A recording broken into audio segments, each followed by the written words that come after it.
You now, the ANC in Gauteng will this morning lead a march to the Constitutional Court. The march is being organised by the ANC Ekurhuleni region. This is in a bid to register its dissatisfaction about the Pretoria High Court ruling, which has paved the way for Janusz Walus to be released from prison on parole.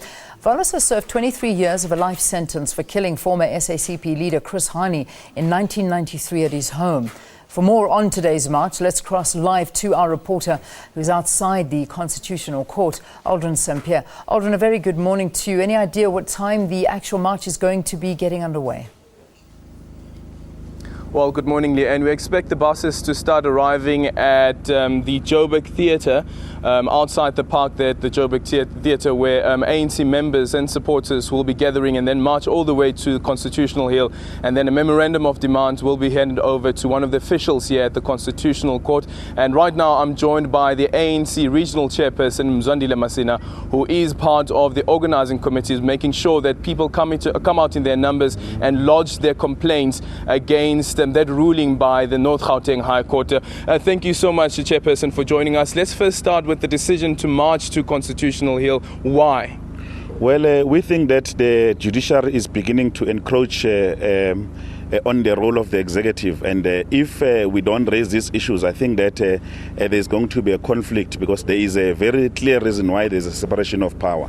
And in this regard, the minister has got a responsibility in terms of the Correctional Services Act 111 of 1998 as amended to look into issues of parole. The court, they do have a role to play. Only when the minister's decision, they find that it is not rational, they can review that decision. But in this instance, even before the minister makes a decision, the court has jumped in to make a conclusion. And we are worried about that, and we just thought that it is important for us to come here at this very important institution that seeks to defend democracy, that we come here to raise the issues to the judiciary as a whole. Quite a critical issue that you raise here, and it's of course around the issues of separation of powers. We've heard the Constitutional Court in numerous judgments speaking about how judicial officers should stay clear of encroaching on the powers of those elected by the president or the executive, as it puts it. But don't you think that it would have been okay, or rather in the best interest, Minister of Justice to make a decision whether he is appealing that court ruling?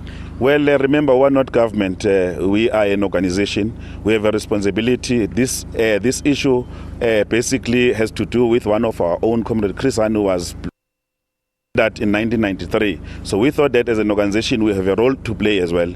And in the same vein, we also want to make a call to the Minister of Justice to challenge the court decision.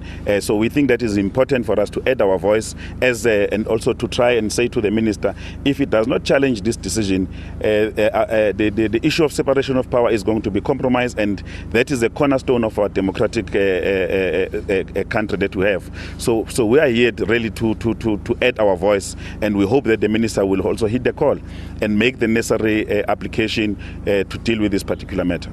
It's an issue that has really polarized the country. After that ruling came out on Thursday, we've seen some of the reaction, not only from politicians, but from ordinary South Africans as well, even celebrities taking or having their say on this matter.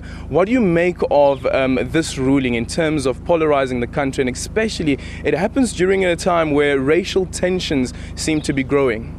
We are very much worried about that. You know, over the past 21 years, the ANC-led government has been the buffer between the rich and poor, and we have done everything around the national in building unity in the country. But we think that some amongst us are not able to see the vision of why it is important for us to build a non-racial country. And this case in particular, you will recall 10 months ago when the other colleague of Walus was released. It was said that he is dying, and we are yet to attend his funeral. And we are very much concerned that now we have this decision that has been made by the court, instead of this decision being made by the minister to be reviewed by the court. And we think that if we are not doing work around that, we are really taking our country backward. And we need to ensure that we work together to build unity in South Africa. And this important institution, the Constitutional Court, has a very important role to play to ensure that you bring everybody together, but also all the arms of the state are respected respected in terms of the roles and responsibilities that they have in running our country. Okay, thank you. That is the regional chairperson of the ANC Ekurhuleni, who are part of the organising committee that are making sure that members of the ANC as well as supporters march all the way to Constitutional Hill to lodge some of their concerns. As already indicated, the big issue is the issue around the separation of power. All right, thank you very much, Aldrin Sampear, covering that particular march for us, and we'll be crossing to him throughout the day here on the programme. Police are monitoring the situation.